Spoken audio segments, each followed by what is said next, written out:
ಓಂ ಸೃಷ್ಟಿಸ್ಥಿತ್ಯಪ್ಯಯೇಹ ನಿಯತಿದೃಶಿತಮೋ ಬಂಧಮೋಕ್ಷಾಶ್ಚ ಯಸ್ಮಾತ್ ಅಸ್ಯ ಶ್ರೀ ಬ್ರಹ್ಮರುದ್ರ ಪ್ರಭೃತಿ ಸುರನರದ್ವೀಷ ಶತ್ರುತ್ಮಕಸ್ಯ ವಿಷ್ಣೋರ್ವ್ಯಸ್ತಾಃ ಸಮಸ್ತಾಃ ಸಕಲಗುಣನಿಧಿಃ ಸರ್ವದೋಷವ್ಯಪೇತಃ ಪೂರ್ಣಾನಂದಾವ್ಯಯೋ ಯೋ ಗುರುರಪಿ ಪರಮಶ್ಚಿಂತಯೇತಂ ಮಹಾಂತಂ.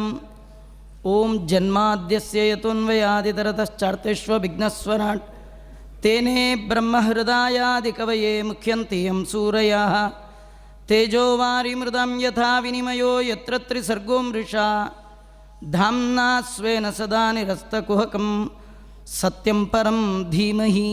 ಆಪಾದಮೌಲಿಪರ್ಯಂತಂ ಗುರುಣಾಂ ಆಕೃತಿಂ ಸ್ಮರೇತ್ ತೇನ ವಿಘ್ನಾಃ ಪ್ರಣಶ್ಯಂತಿ ಸಿದ್ಧ್ಯಂತಿ ಚ ಮನೋರಥಾಃ. ಸ್ವಸ್ತಿಸ್ತು ಸತಾಂ ಅಶೇಷ ಸನ್ಮಂಗಲಾನಿ ಭವಂತು. ಶ್ರೀ ಗುರುಭ್ಯೋ ನಮಃ. ಹರಿ ಓಂ. ಪರಮ ಮಂಗಳಕರವಾದಂತಹ ಈ ಏಕಾದಶಿ ದಿನ ಮುಂದೆ ಈ ಭಾಗವತದಲ್ಲಿಯೇ ಬರುತ್ತೆ. ಏಕಾದಶಿ ದಿನ ಶ್ರವಣ ಮಾಡಿದ್ರೆ ಎಷ್ಟು ಫಲ ಇದೆ ಅಂತ. ಆ ಏಕಾದಶಿಯಲ್ಲಿಯೂ ಕೂಡ ಉತ್ಕೃಷ್ಟವಾದಂತಹ ಈ ದಿನ ಭಾಗವತದ ಶ್ರವಣ ಹೇಳುವವರು 1 ಗಂಟೆ 1.25 ಗಂಟೆ ಕೂತೆದ್ದು ಹೋಗಿದ್ದಾರೆ. ನಾವು ಮಾಡಿದ ತಪಸ್ಸಿಗಿಂತಲೂ ಕೇಳುವ ನಿಮ್ಮ ತಪಸ್ಸು ಭಾರೀ ದೊಡ್ಡದು. ಏಕಾಹ ಶ್ರವಣ ಬೆಳಗ್ಗಿನಿಂದ ಆರಂಭ ಮಾಡಿ ರಾತ್ರಿಯ ಪರ್ಯಂತರವಾಗಿ ಏನು ಆ ಭಾಗವತ ಕೇಳ್ತಾ ಆ ಭಗವಂತನಲ್ಲಿ ಮನಸ್ಸಿಟ್ಟಿದ್ದೀರಿ. ಅದು ಅತ್ಯಂತ ಉತ್ಕೃಷ್ಟವಾಗಿರ್ತಕ್ಕಂಥದ್ದು. 11 ಸ್ಕಂದಗಳ ಕಥೆಯ ಕೊನೆಯಲ್ಲಿ ಕೃಷ್ಣ ತನ್ನ ಅವತಾರವನ್ನೇ ಮುಗಿಸ್ತಾ ಇದ್ದಾನೆ. ನಿಜವಾಗಿಯೂ ಭಾಗವತ ಭಗವಂತನ ಭಕ್ತರ ಭಗವಂತನ 2 ಕಥೆ. ಭಾಗವತ 12 ಸ್ಕಂದದಲ್ಲಿ ಪ್ರಧಾನವಾಗಿರೋದು 2 ಕಥೆ. ಒಂದು ದೇವರ ಕಥೆ, ಇನ್ನೊಂದು ದೇವರ ಭಕ್ತರ ಕಥೆ. ಪರೀಕ್ಷಿತ ಕೇಳಿದ ಪ್ರಶ್ನೆಗೆ ಉತ್ತರವಾಗಿ 2 ಕಥೆಯನ್ನು ಶುಕರು ಹೇಳಿದರು. ಒಂದು ಕೃಷ್ಣ ಕಥೆ, ಕೃಷ್ಣ ಭಕ್ತರ ಕಥೆ. 11ನೇ ಸ್ಕಂದದಲ್ಲಿ ಭಕ್ತರ ಎಲ್ಲ ಕಥೆ ಮುಗೀತು, ಭಗವಂತನ ಕಥೆಯೂ ಮುಗೀತು. ಈಗ ಉಳಿದಿರೋದೇನೆಂದರೆ ಆ ಕಥೆಯನ್ನು ಕೃಷ್ಣನಿಗೆ ಅರ್ಪಣೆ ಮಾಡುವ ಕಥೆ, ಕೃಷ್ಣಾರ್ಪಣದ ಕಥೆ, ಕಡೆಯ ಕಥೆ. ನಮ್ಮದೆಲ್ಲ ಏನಂದರೆ ಚೆಕ್ ಬರೆಯೋವರೆಗೂ ಕೂತಿರ್ತೀವಿ, ಸೈನೇ ಮಾಡಿಸ್ಕೊಳ್ಳದೆ ಚೆಕ್ ತೊಗೊಂಡೋಗ್ಬಿಟ್ರೆ ಹೇಗೋ 11 ಸ್ಕಂದಕ್ಕೆ ಕೂತು 12ನೇ ಸ್ಕಂದಕ್ಕೆ ಕೂಡಲಿಲ್ಲ ಅಂದರೆ ಸೈನ್ ಮಾಡದ ಚೆಕ್ಕನ್ನು ತಗೊಂಡು ಮನೆಗೆ ಹೋದಷ್ಟೇ ಪುಣ್ಯ. ಜರಡಿಯಲ್ಲಿ ಅಕ್ಕಿಯನ್ನು ಹಾಕಿ ಹೀಗೆ ಮಾಡ್ತಾರೆ. 1 ಸತಿ ಅಲ್ಲ, 2 ಸತಿ ಅಲ್ಲ. ಹಾಗೆ ಭಕ್ತರು ಅನ್ನುವ ನಮ್ಮೆಲ್ಲರನ್ನು ಲಕ್ಷ್ಮೀದೇವಿ ಹಾಕಿ ಹೀಗೆ ಜರಡಿ ಆಡ್ತಾಳಂತ. ಕೆಲವರೆಲ್ಲ 1 ಸುತ್ತಿಗೆ ಬಿದ್ದು ಹೋಗ್ತಾರೆ, 2 ಸುತ್ತಿಗೆ ಬಿದ್ದು ಹೋಗ್ತಾರೆ. ಎಷ್ಟು ಸುತ್ತಿದ್ರೂ ಬೀಳದೆ ಮೇಲಿರುವ ಅಕ್ಕಿ ಮಾತ್ರ ಭಗವಂತನ ನೈವೇದ್ಯಕ್ಕೆ ಹೋಗುತ್ತಂತೆ. ಹಾಗಾಗಿ ನಿಮ್ಗೆ 1 ಸುತ್ತಾಯಿತು, 2 ಸುತ್ತಾಯಿತು, 3 ಸುತ್ತಾಯಿತು, 11 ಸುತ್ತಾದರೂ ಜರಡಿ ಒಳಗೆ ಉಳಿದಂಥ ಇಷ್ಟು ಗಟ್ಟಿ ಬೀಜ ಧಾನ್ಯ ಭಗವಂತನಿಗೆ ಅರ್ಪಣೆಗೆ ಬರುವಂತಹ ಉತ್ತಮವಾದ ಧಾನ್ಯ ಧ್ಯಾನ ಮಾಡುವ ಮನಸ್ಸು, ಆ ಭಗವಂತನಲ್ಲೇ ಕತೆ ಇಡುವಂತಹ ಮನಸ್ಸು ನಿಮ್ಮದಾಗಿದೆ ಅಂತ ಹೇಳ್ತಾ, ಈ ಆರಂಭದಲ್ಲಿ 12ನೇ ಸ್ಕಂದದಲ್ಲಿ ಅನೇಕ ಮುಂದೆ ರಾಜರು ಯಾರ್ಯಾರು ಬಂದರೂ ಅವರದೆಲ್ಲ ಕಥೆಯನ್ನು ಹೇಳ್ತಾ ಇದ್ದಾರೆ. ಕಥೆಯನ್ನೆಲ್ಲ ಹೇಳಿ ಈ ಎಲ್ಲ ರಾಜರ ಕಥೆಯನ್ನು ಯಾಕೆ ಹೇಳಿದ್ದು ಅಂತ ಹೇಳ್ತಾ ಇದ್ದಾರೆ. ಈ ಎಲ್ಲ ರಾಜರ ಕಥೆಯನ್ನು ಹೇಳಿದ್ದು ವೈರಾಗ್ಯವನ್ನು ನಾವು ಪಡೀಲಿಕ್ಕೋಸ್ಕರ. ಭಗವಂತನಲ್ಲಿ ಭಕ್ತಿ ಮತ್ತು ವೈರಾಗ್ಯ ಇದನ್ನು ಪಡೆಯಲಿಕ್ಕೋಸ್ಕರವಾಗಿ ಈ ಎಲ್ಲರ ಕತೆ ಹೇಳಿದ್ದೇ ವಿನಃ ಕೇವಲ ಆ ಎಲ್ಲ ರಾಜರ ಕಥೆಯನ್ನು ಹೇಳಿದ್ದು ಅವರೆಲ್ಲರ ಮಹಿಮೆಯನ್ನು ಹೇಳಲಿಕ್ಕಲ್ಲ ಅಂತಾರೆ. ಇಲ್ಲಿ ಆಶ್ಚರ್ಯ ಅಂದರೆ ಆ ಸಂದರ್ಭದಲ್ಲಿ ಭೂಮಿದೇವಿ ಹೇಳ್ತಾ ಇದ್ದಾಳೆ, ಇವರೆಲ್ಲ ನನ್ನ ರಾಜ್ಯ, ನನ್ನ ದೇಶ, ನಂದು ಅಂತ ಬೇಕಾದಷ್ಟು ಜನ ಆಡಿ ಹೋದರು. ಆದರೆ ಯಾರೂ ಇವತ್ತಿಲ್ಲ, ಯಾರ ಹೆಸರೂ ಇಲ್ಲ, ಯಾರ ನಾಮಾವಶೇಷವೂ ಇಲ್ಲ. ಈ ಕಥೆ ನಮಗೇನು ಹೇಳುತ್ತೆ ಅಂದರೆ, ಅಷ್ಟು ದೊಡ್ಡ ಅಧಿಕಾರ ಆಸ್ತಿ ಇದ್ದವ್ರದ್ದೇ ಇಲ್ಲ ಅಂದಮೇಲೆ ಸಣ್ಣ ಪುಟ್ಟ 30-40 ಇಟ್ಕೊಂಡು ಊರೆಲ್ಲ ಮೆರೆಯೋ ನಾವು ಎಷ್ಟು ದಿನ ಗಟ್ಟಿ ಇರ್ಬೋದು ವಿಚಾರ ಮಾಡಿರಿ ಅಂತ ಹೇಳ್ತಾ, ಈ ಮುಂದೆ ಕಲಿಯುಗದ ಜನ ಅವರ ಮಹಿಮೆ ಎಲ್ಲ ವರ್ಣನೆ ಮಾಡ್ತಾ ಇದ್ದಾರೆ. ಕಲಿಯುಗದಲ್ಲಿ ಆಚಾರ ವಿಚಾರ ಕುಲ ಇದು ಯಾವುದಕ್ಕೂ ಬೆಲೆ ಇಲ್ಲಂತೆ. ಕಲಿಯುಗದಲ್ಲಿ ಬೆಲೆ ಇರೋದು ಒಂದಕ್ಕೆ, ಅದು ದುಡ್ಡಿಗೆ ಮಾತ್ರ ಬೆಲೆ ಅಂತ. ವಿತ್ತಮೇವ ಕಲೌಂದ್ರುಣಾಂ ಜನ್ಮಾಚಾರ ಗುಣೋದೇ. ಇವನು ಒಳ್ಳೆ ಮನೆತನಸ್ಥ, ಇವನು ಭಾರಿ ಒಳ್ಳೆಯವ, ಇವನು ಎಲ್ಲ ರೀತಿ ಒಳ್ಳೆಯವನು ಅಂತ ಯಾರನ್ನು ಹೇಳ್ತಾರೆ ಅಂದರೆ ಯಾರಲ್ಲಿ ದುಡ್ಡಿದೆಯೋ ಅವನ್ನೇ. ಮತ್ತು ಒಂದು ನ್ಯಾಯಾನ್ಯಾಯವನ್ನು ಸ್ಥಾಪನೆ ಮಾಡಬೇಕಾದ್ರೆ ಧರ್ಮ ಬೇಕಿಲ್ಲ, ಬಲ ಬೇಕು. ಎಲ್ಲಿ ಬಲ ಇರುತ್ತೆ ಅದು ಇನ್ಫ್ಲೂಯೆನ್ಸು, ಮನಿ, ಈ ಬಲಗಳೆಲ್ಲ ಯಾರ ಹತ್ರ ಇರುತ್ತೆ ಅವ್ರದ್ದು ಹೇಳಿದ್ದೇ ನ್ಯಾಯ. ದಾಂಪತ್ಯ ಚೆನ್ನಾಗಿರಬೇಕು, ಸತಿಪತಿಗಳು ಒಟ್ಟಾಗಿರ್ತಾರೆ ಅಂದರೆ ಅದಕ್ಕೆ ಧರ್ಮ ಕಾರಣ ಅಲ್ಲ, ಮಾಂಗಲ್ಯ ಬಂಧನವೂ ಕಾರಣ ಅಲ್ಲ, ಪರಸ್ಪರ ಆಕರ್ಷಣೆ ಕಾರಣ ಅಂತ. ಹೀಗೆಲ್ಲ ಒಂದೊಂದು ಕಲಿಯುಗದ ಮಹಿಮೆಯನ್ನು ಹೇಳ್ತಾ, ಕಲಿಯುಗದಲ್ಲಿ ಬ್ರಾಹ್ಮಣರಂದರೆ ಯಾರು ಅದೊಂದು ಭಾಳ ವಿಚಿತ್ರವಾಗಿ ಹೇಳುತ್ತೆ. ಅದು ವಿಪ್ರತ್ವೇ ಸೂತ್ರಮೇವಹಿ. ಒಂದು ಕುತ್ತಿಗೆಯಲ್ಲಿ ಒಂದು ಜನವಾರ ಇದೆ ಅಂದರೆ ಅವನ ಬ್ರಾಹ್ಮಣ ಅಂತ ತಿಳ್ಕೊಂಡ್ಬಿಡಿ. ಸಂಧ್ಯಾವನ್ನೇ ಮಾಡ್ತಾನೆ, ಅದರಿಂದೆಲ್ಲ ನಾವು ಕಂಡುಹಿಡಿಲಿಕ್ಕೆ ಸಾಧ್ಯನೇ ಇಲ್ಲ. ಕಲಿಯುಗ ಬರ್ತಾ ಬರ್ತಾ ಎಷ್ಟಕ್ಕೆ ಬರುತ್ತೆ ಅಂದರೆ ಒಂದು ಜನವಾರ ಇದ್ದರೆ ಸಾಕು ಅವನು ಬ್ರಾಹ್ಮಣ ಅಂತ. ಹೀಗೆಲ್ಲ ಹೇಳ್ತಾ ಈಗೆಲ್ಲ ಕಲಿಯುಗದಲ್ಲಿ ತೀರ್ಥಯಾತ್ರೆ ಅಂದರೆ ಅದು ಭಕ್ತಿಗಾಗಿ, ಭಗವದ್ ದರ್ಶನಕ್ಕಾಗಿ ಅಲ್ವಂತೆ. ಮತ್ತು ಯಾಕೆ ಹೋಗ್ತಾರೆ ಅಂದರೆ ಕೇವಲ ಜಲವಿಹಾರಕ್ಕಾಗಿ ತೀರ್ಥಯಾತ್ರೆಯನ್ನು ಹೋಗ್ತಾರೆ. ಕಲಿಯುಗದ ಜನ ಕ್ರಿಯಮಾಣೇಶು ದೇಹೇಶು ದೇಹಿನಾಂ ಕಲಿದೋಷತಃ. ಕಲಿಯ ಬಲದಿಂದ, ಪ್ರಾಬಲ್ಯದಿಂದ ಕಲಿಯುಗದಲ್ಲಿ ದೇಹ ದುರ್ಬಲ ಆಗಿಬಿಡತ್ತಂತೆ. ನಮಗೊಂದು ಗಂಟೆ ಕೂತ್ಕೊಳ್ಳಿಕ್ಕಾಗಲ್ಲ, ನಿಂತ್ಕೊಳ್ಳಿಕ್ಕೂ ಆಗಲ್ಲ, ಮಲಗಲಿಕ್ಕೂ ಆಗಲ್ಲ, ಏನೂ ಆಗಲ್ಲ. ಉಂಡ್ರೂ ಸುಸ್ತು, ಉಪವಾಸ ಇದ್ದರೂ ಸುಸ್ತು. ಯಾಕೆ ಅಂದರೆ ಕಲಿದೋಷತಃ. ನೀವೆಲ್ಲ ಹಿಂದೆ ಕಥೆ ಕೇಳಿದ್ರಿ, ಸಾವಿರ ವರ್ಷ ನಿಂತ್ಕೊಂಡು ತಪಸ್ಸು ಮಾಡ್ತಿದ್ರಂತೆ. ಧ್ರುವ ಮಹಾರಾಜ ಒಂಟಿ ಕಾಲಲ್ಲಿ ನಿಂತ, ಹಿರಣ್ಯಕಶ್ಯಪ ಒಂಟಿ ಕಾಲಲ್ಲಿ ನಿಂತ, ಎಲ್ಲ ಒಂಟಿ ಕಾಲಲ್ಲಿ ನಿಂತರು. ಚೇರ್ ಮೇಲೆ ಕೂತ್ಕೊಳ್ಳಿ ಅಂದರೂ ಆಗಲ್ಲ, ನೆಲದ ಮೇಲೆ ಕೂತ್ಕೊಳ್ಳಿ ಅಂದರೂ ಆಗಲ್ಲ, ಹೋಗಲಿ ಮಲ್ಕೊಂಡು ಕೇಳಿ ಅಂದರೂ ಮಲ್ಕೊಂಡು ಕೇಳೋಕ್ಕಾಗಲ್ಲ, ಏನು ಮಾಡೋಕ್ಕೆ. ಕೂತವ್ರನ್ನ ಯಾಕೆ ಕೂತಿದ್ದೀರಿ ಕೇಳಿ, ನಿಂತು ಸಾಕಾಯಿತು ಅಂತಾರೆ. ನಿಂತವ್ರನ್ನ ಯಾಕೆ ನಿಂತಿದ್ದೀರಿ, ನೀ ಕೂತು ಸಾಕಾಯಿತು. ಒಟ್ಟು ಸಾಕಾಗೋದೇ ಕಲಿದೋಷ. ವರ್ಣಾಶ್ರಮ ಎಲ್ಲ ಕಲಿಯುಗದ ದೋಷದಿಂದ ಮರೆ ಆಗಿಬಿಡತ್ತಂತೆ. ಮತ್ತು ಆಗೆಲ್ಲ ಎಲ್ಲ ವರ್ಣವೂ ಶೂದ್ರಪ್ರಾಯ ಆಗತ್ತಂತೆ. ಆರಂಭದಲ್ಲಿ 4 ವರ್ಣ, ಕಲಿಯುಗದಲ್ಲಿ ಅವೆಲ್ಲ ಇಲ್ಲ, 2 ಜನ, ಒಂದು ಬ್ರಾಹ್ಮಣರು, ಇನ್ನೊಂದು ಶೂದ್ರರು. ಆ ಬ್ರಾಹ್ಮಣ ಅಂದರೂ ಮುದ್ರೆಗೋಪಚಾರ, ನಾಮ, ಜನವಾರ ಇದೆಲ್ಲ ಅಲ್ಲ. ಯಾರು ಭಗವಂತನ ವಿಚಾರವನ್ನು ಸದಾ ಮಾಡ್ತಿರ್ತಾನೆ ಅವನು ಬ್ರಾಹ್ಮಣ. ಬಿಟ್ಟವ್ರದೆಲ್ಲ ಒಂದೇ ಜಾತಿ. ಅದಕ್ಕೆ ಶೂದ್ರಪ್ರಾಯೇಶು ವರ್ಣೇಶು, ಎಲ್ಲವೂ ಕೂಡ ಶೂದ್ರಪ್ರಾಯ ಆಗುತ್ತೆ.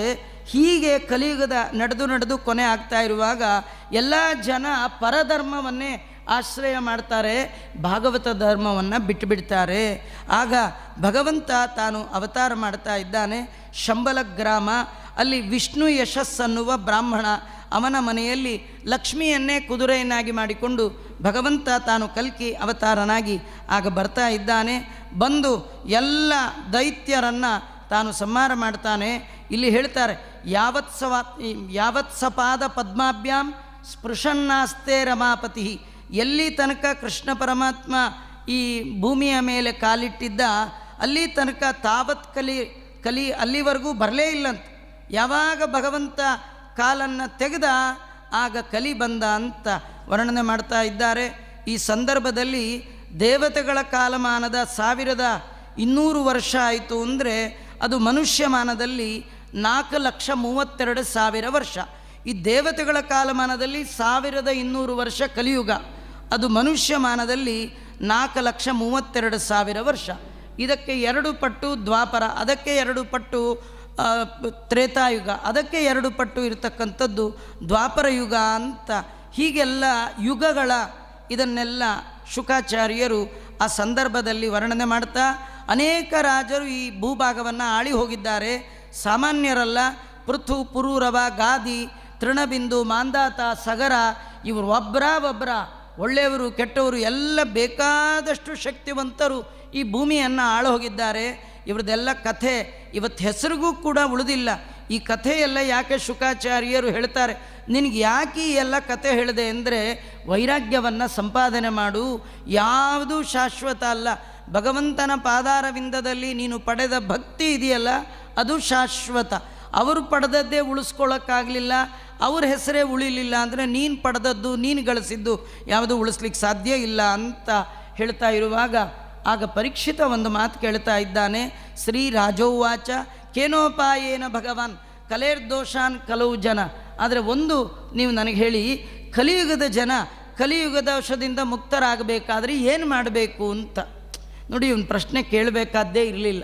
ಯಾಕೆಂದರೆ ಇವನು ಕೈಗೆ ಕಲಿ ಸಿಕ್ಕಿದ್ದ. ಇವನು ಕಲಿ ನಿಗ್ರಹ ಮಾಡಿದ ಕಥೆಯನ್ನು ಮೊದಲೇ ಹೇಳ್ತಾರೆ. ಕಲಿ ಸಿಕ್ಕಿದಾಗ ಮುಗಿಸೋದು ಬಿಟ್ಟು ಕಲಿ ಮಿಸ್ ಆದಾಗ, ಅವನ ದೋಷ ಹೆಚ್ಚಾದಾಗ ಅದು ಪರಿಹಾರ ಮಾಡಿಕೊಳ್ಳಿಕ್ಕೆ ಏನು ಮಾಡಬೇಕು ಅಂತ ಕೇಳ್ತಾ ಇದ್ದಾನೆ. ಕೇಳುವ ಕಾಲಕ್ಕೆ ಆ ಶುಕಾಚಾರ್ಯರು ಹೇಳ್ತಾ ಇದ್ದಾರೆ, ಕಲಿಯುಗದ ಜನ ಹೇಗಿರ್ತಾರೆ ಅದನ್ನೆಲ್ಲ ಮತ್ತೆ ಮತ್ತೆ ವರ್ಣನೆ ಮಾಡಿ ಒಂದು ಮಾತನ್ನು ಕಡೆಗೆ ಹೇಳ್ತಾ ಇದ್ದಾರೆ. ಕಲಿಯುಗದಲ್ಲಿ ಭಗವಂತನ ನಾಮ ಸಂಕೀರ್ತನೆ ಮಾಡಬೇಕಪ್ಪ. ಯಾಕಂದರೆ ಕಲೇರ್ ದೋಷ ನಿಜೇ ರಾಜನ್. ಈ ಕಲಿಯುಗ ಅನ್ನೋದು ಬಹಳ ದೋಷದಿಂದ ಯುಕ್ತವಾಗಿರ್ತಕ್ಕಂಥದ್ದು. ಆದರೂ ಕೂಡ ಇದರ ಒಳಗೆ ಒಂದು ದೊಡ್ಡ ಗುಣ ಇದೆ. ಏನದು? ಕೀರ್ತನಾದೇವ ಕೃಷ್ಣಸ್ಯ ಮುಕ್ತ ಸಂಗಃ ಪರಂ ವ್ರಜೇತ್. ಭಗವಂತನ ನಾಮ ಸಂಕೀರ್ತನೆ ಮಾಡಿದ್ರೆ ಸಾಕು, ಮತ್ತೇನು ಮಾಡಬೇಕಾದ್ದಿಲ್ಲ. ಅಲ್ಲ, ಮತ್ತೇನೇನು ಮಾಡಬೇಕಿತ್ತು? ತುಂಬ ಇತ್ರಿ. ಕೃತಯುಗದಲ್ಲಿ ಬಂದಿದ್ದರೆ ಭಗವಂತನನ್ನು ಕುರಿತು ಧ್ಯಾನ ಮಾಡಬೇಕಿತ್ತು, ಅಂದರೆ ತಪಸ್ಸು ಮಾಡಬೇಕಿತ್ತು. ತ್ರೇತಾಯುಗದಲ್ಲಿ ಮಾಡಬೇಕಿದ್ರೆ ಯಜ್ಞ ಮಾಡಬೇಕಿತ್ರಿ. ದ್ವಾಪರ ಯುಗದಲ್ಲಾದರೆ ದೇವರ ಪೂಜೆ ಮಾಡಬೇಕಿತ್ರಿ. ಈಗ ಯಾವುದು ತಪಸ್ಸಿಲ್ಲ, ಯಜ್ಞ ಇಲ್ಲ, ದೇವತಾರ್ಚನೆ ಇಲ್ಲ. ಈಗ ಒಂದೇ ಮಾಡಿ ಸಾಕು, ಆ ಎಲ್ಲ ಫಲವನ್ನು ಕೊಡ್ತೇನೆ ಅಂತಾನೆ. ಯಾವುದದು? ಕಲವು ತದ್ಹರಿಕೀರ್ತನಾತ್. ಇಷ್ಟೆಲ್ಲದರ ಮಧ್ಯದಲ್ಲಿಯೂ ಕೂಡ ಆ ಭಗವಂತನ ನಾಮಸ್ಮರಣೆ ನಿಮಗೆ ಬರ್ತಾ ಇದೆ. ಎಷ್ಟು ಹೆಂಡತಿ ಮಕ್ಕಳು ಬೇಕಾದಷ್ಟು ವ್ಯವಹಾರ ಸಾಮಗ್ರಿಯ ಮಧ್ಯದಲ್ಲಿಯೂ ಕೂಡ ಭಗವಂತನ ನಾಮಸ್ಮರಣೆ ಅಲ್ಲಲ್ಲಿ ಆಗಾಗ ನಿಮಗೆ ದೇವರ ನೆನಪು ಬರ್ತಾ ಇದೆ ಅಂದರೆ ಅದೇ ದೊಡ್ಡ ಸಾಧನೆ ಅಂದರೆ ನಮಸ್ಕಾರ ಮಾಡಿದ್ದು, ಅದು ಮಾಡಿದ್ದು, ಇದು ಮಾಡಿದ್ದು, ಪುರಾಣ ಕೇಳಿದ್ದು ಯಾವುದೂ ಅಲ್ಲ. ಎಲ್ಲ ಪುರಾಣ ಕೇಳಿದ್ದರ ಸಾಧನೆ ಅಂತ್ಯಕಾಲದಲ್ಲಿ ಗೊತ್ತಾಗತ್ತೆ. ಜನ್ಮ ಲಾಭ ಪರಪುಂಸ ಅಂತೆ ನಾರಾಯಣ ಸ್ಮೃತಿ. ನಾಲಿಗೆ ತುದಿಯಲ್ಲಿ ಆಗಾಗ ಆ ಭಗವಂತನ ನಾಮಸ್ಮರಣೆ ಬಂದರೆ ಸಾಕು. ಪುಂಸಾಂ ಕಲಿಕೃತಾನ್ ದೋಷಾನ್ ದ್ರವ್ಯ ದೇಶಾತ್ಮ ಸಂಭವಾನ್ ಸರ್ವಂ ಹರತಿ ಚಿತ್ತಸ್ಥಃ ಭಗವಾನ್ ಪುರುಷೋತ್ತಮ. ಯಾವ ಮನುಷ್ಯ ಕಲಿಯುಗದಲ್ಲಿ ಬೇಕಾದಷ್ಟು ಕಾಯಿಕ ವಾಚಿಕ ಮಾನಸಿಕವಾಗಿ ಅನೇಕ ತಪ್ಪುಗಳನ್ನು ಮಾಡಿದರೂ ಸರ್ವಂ ಹರತಿ, ಎಲ್ಲವನ್ನೂ ಭಗವಂತ ಅಪಹಾರ ಮಾಡ್ತಾನೆ. ಯಾರಿಗೆ? ಚಿತ್ತಸ್ಥೋ ಭಗವಾನ್ ಪುರುಷೋತ್ತಮ. ಯಾರು ಆ ಸರ್ವೋತ್ತಮನಾದ ಭಗವಂತನನ್ನು ಮನಸ್ಸಿನಲ್ಲಿಟ್ಕೊಂಡಿರ್ತಾರೆ. ಅದಕ್ಕೆ ಆಚಾರ್ಯರು ಹೇಳ್ತಾರೆ, ಸಂತತಂ ಚಿಂತೆಯೇನಂತಂ. ಹರಿಭಜನೆ ಮಾಡೋ ನಿರಂತರ ಅಂತ ಆ ಭಗವಂತನ ನಾಮ ಸಂಕೀರ್ತನೆ ಇಷ್ಟು ಶ್ರೇಷ್ಠವಾಗಿರ್ತಕ್ಕಂಥದ್ದು ಅಂತ. ಅಲ್ಲ, ಈ ಕಲಿಯುಗ ಕೊನೆ ಆಗೋದು ಯಾವಾಗ, ಇದು ಹೇಗೆ ಗೊತ್ತಾಗುತ್ತೆ ಅನ್ನೋದನ್ನು ಕೂಡ ವರ್ಣನೆ ಮಾಡಿದ್ದಾರೆ. ಈ ಯಾವಾಗ 100 ವರ್ಷ ಪರ್ಜನ್ಯ ಶತವರ್ಷಾಣಿ, 100 ವರ್ಷ ಕಾಲ ಭೂಮೌ ರಾಜನ್ ನವರ್ಷತಿ. ಈ ಭೂಮಿ ಮೇಲೆ 100 ವರ್ಷ ಮಳೆನೇ ಬೀಳಲ್ಲ. ಆಗ ಕಲಿಯುಗ ಬರ್ತಾ ಇದೆ ಅಂತ ತಿಳ್ಕೊಳ್ಳಿ, ಮುಗಿತಾ ಬಂತು ತಿಳ್ಕೊಳ್ಳಿ. ಅಷ್ಟೇ ಅಲ್ಲ, ಮತ್ತೆ ಕಡೆಯಲ್ಲಿ ಏನಾಗತ್ತೆ ಅಂದರೆ ತತ ಸಾಂವರ್ತಕೋ ವನ್ನಿಹಿ. ಸಾಂವರ್ತಕ ಅಂತ ಮೋಡಗಳಿಗೆ ಭಗವಂತ ಆಜ್ಞೆ ಮಾಡಿ 100 ವರ್ಷಗಳ ಕಾಲ ಘನಘೋರವಾದ ಮಳೆ, ಆನೆ ಸೊಂಡಿಲ ಗಾತ್ರದ ಮಳೆ ಬೀಳುತ್ತಂತೆ. ಆ ಬಂದು ಇಡೀ ಎಲ್ಲ ಕೊಚ್ಚಿ ಹೋಗುತ್ತೆ. ಮತ್ತೆ ಸಂಕರ್ಷಣ 12 ಸೂರ್ಯರು ಮೇಲೆ ಬರ್ತಾರೆ. ಭೂಮಿಯ ಒಳಗಿರುವಂಥ ಶೇಷದೇವರ ಮುಖದಿಂದ ಅಗ್ನಿ, ಮೇಲೆ 12 ಸೂರ್ಯ, ಕೆಳಗೆ ಆ ಏವ ಅಗ್ನಿ. ಸಂಕರ್ಷಣ ಮುಖೋತ್ತಿತಃ, ಸಂಕರ್ಷಣ ಲೋಕದಿಂದ ಪಾತಾಳ ಲೋಕದಿಂದ ಬರುವ ಅಗ್ನಿ. ಈ ಎಲ್ಲ ಅದರಿಂದ ಭೂಮಿ ಸುಡುತ್ತೆ. ಆಮೇಲೆ 100 ವರ್ಷಕ್ಕಿಂತಲೂ ಅಧಿಕವಾದ ಮಳೆ, ಆಮೇಲೆ ಆಕಾಶ ಎಲ್ಲ ಧೂಳಿನಿಂದ ತುಂಬಿ ಹೋಗುತ್ತೆ. ಇಂತಹ ಕಾಲದಲ್ಲಿ ಈ ಕಲಿಯುಗ ಕೊನೆ ಆಗತಕ್ಕಂಥದ್ದು. ಈಗ ಯಾರ್ಯಾರೋ ಕಲಿಯುಗ ಮುಗಿದೋಯ್ತು, ಇನ್ನು ಕಲಿಯುಗ ಇಲ್ಲ, ಹಾಗೆ ಅಂತ ತಿಳ್ಕೊಳ್ಬಾರ್ದು. ಇಷ್ಟೆಲ್ಲ ಹೇಳ್ತಾ ಶುಕಾಚಾರ್ಯರು ಪರೀಕ್ಷಿತನಿಗೆ ಹೇಳ್ತಾರೆ, ನೀನು ಕಲಿಯುಗ ಕಾಲ ಅವೆಲ್ಲ ನೀನು ಯೋಚನೆ ಮಾಡಬೇಡ, ನೀನು ಭಗವಂತನ ಧ್ಯಾನ ಮಾಡ್ತಾ ಇರು, ನಿಂಗೆ ದೇವರ ಅನುಗ್ರಹ ಆಗುತ್ತೆ. ಅವನು ಕೇಳ್ದ, ಸಾಯುವ ಮನುಷ್ಯ ಏನು ಮಾಡಬೇಕು ಕೇಳಿದ್ದು ಮೊದಲ ಪ್ರಶ್ನೆ. ಅದಕ್ಕೆ ಆಚಾರ್ಯರು ಕೊಟ್ಟ ಕಡೆ ಉತ್ತರ, ನೀನು ದೇವರ ಧ್ಯಾನ ಮಾಡು. ಅದಕ್ಕೆ ಅವನು ಮತ್ತೆ ಪ್ರಶ್ನೆ ಕೇಳ್ತಾನೆ, ಅಲ್ಲ ನಾನು ಧ್ಯಾನ ಮಾಡ್ತಾ ಕೂತು ಮಾತ್ರಕ್ಕೆ ನನಗೆ ಹಾವು ಕಚ್ಚೋದು ತಪ್ಪತ್ತಾ? ಅಲ್ಲ, ಕಚ್ಚಿದ್ರೆ ಕಚ್ಚಲಿ ಬಿಡು ಅಂದರು. ಅದಕ್ಕೆ ಅವನಂದ, ನಂಗೆ ಹಾವು ಕಚ್ಚತ್ತೆ ಭಯ ಅಲ್ಲ, ದುರ್ಮರಣ ಬಂತಲ್ಲ, ಕೆಟ್ಟ ಸಾವು ಬಂತಲ್ಲ, ಹಾವು ಕಚ್ಚಿ ಸಾಯೋದು ಅಂದರೆ ಅದು ಒಳ್ಳೆ ಸಾವಲ್ಲ. ಕೆಲವರು ಬೈವಾಗ ಅಂತಾರೆ ಹಾವು ಕಚ್ಚಿ ಸಾಯಲಿ ಅವನು ಅಂತ.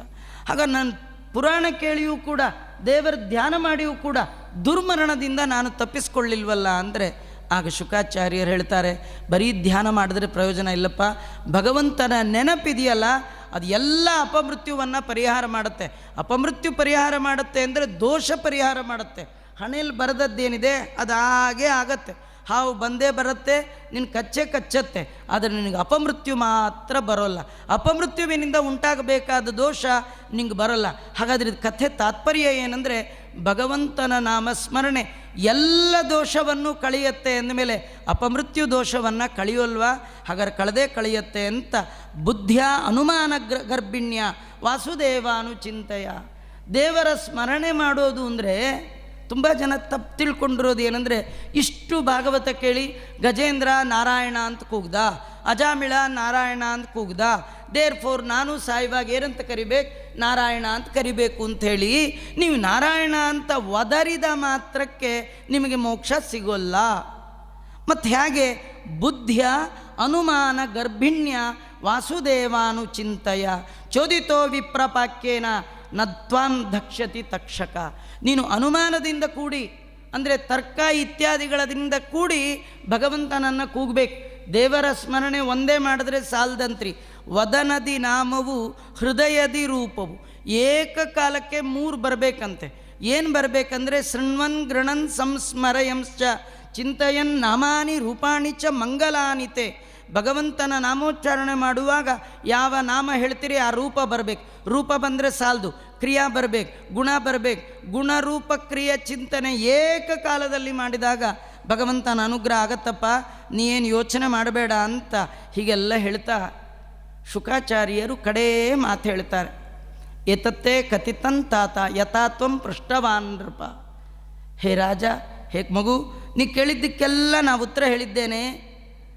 ಭಗವಂತ ಅವನ ವ್ಯಾಪಾರ ನಿನಗೆ ಯಥಾವತ್ತು ಉಪದೇಶ ಮಾಡಿದ್ದೇನೆ. ಕಿಂಬೂಯ ಶ್ರೋತುಮಿಚ್ಛಸಿ, ಇನ್ನೂ ಏನಾರು ಕೇಳಬೇಕು ಅಂತಿದೆಯಾ? ಇಲ್ಲ ಆಚಾರ್ಯ, ಬಿಟ್ಟರೆ ಸಾಕು. ನೀವಂತೀರೋ ನಾನಂತೀನಿ, ಅವನು ಅನ್ನಲೇ ಇಲ್ಲ. ಆ ಶುಕಾಚಾರ್ಗೂ ಕೆಲಸವಿಲ್ಲ, ಆ ಪರೀಕ್ಷಿತನಿಗೂ ಕೆಲಸವಿಲ್ಲ. ಶುಕಾಚಾರ ಬಂದಿದ್ದೇ ಕತೆ ಹೇಳಲಿಕ್ಕೆ, ಪರೀಕ್ಷಿತ ಬಂದದ್ದೇ ಕತೆ ಕೇಳಲಿಕ್ಕೆ. ಅವ್ರಿಗೆ ಹೇಳಿ ಉತ್ತಮ ಗತಿ ಆಗಬೇಕು, ಅವನಿಗೆ ಕೇಳಿ ಗತಿ ಆಗಬೇಕು.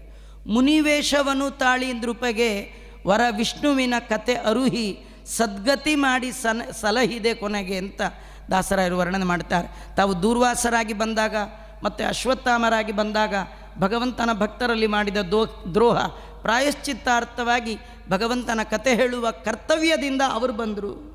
ಈ ಕಥೆಯನ್ನು ಕೇಳಿ ಚರ್ಮದೇಹವನ್ನು ಬಿಟ್ಟು ಬೇಜೆ ಖಗೇಂದ್ರ ಧ್ವಜಪಾದ ಮೂಲಂ ಮೋಕ್ಷಕ್ಕೆ ಹೋಗಬೇಕಾದವನು. ಹೇಳೋರಂಥವ್ರು ಕೇಳೋರಂಥವ್ರು. ಅದಕ್ಕೆ ಹೇಳುವವರು ಕೇಳ್ತಾರೆ, ಇನ್ನೇನಾರು ಕೇಳಲಿಕ್ಕಿದೆಯಾ ಅಂತ. ಅವನಂತಾನೆ, ಕೇಳೋದೆಲ್ಲ ಕೇಳಿ ಆಯಿತು ಅಂದ.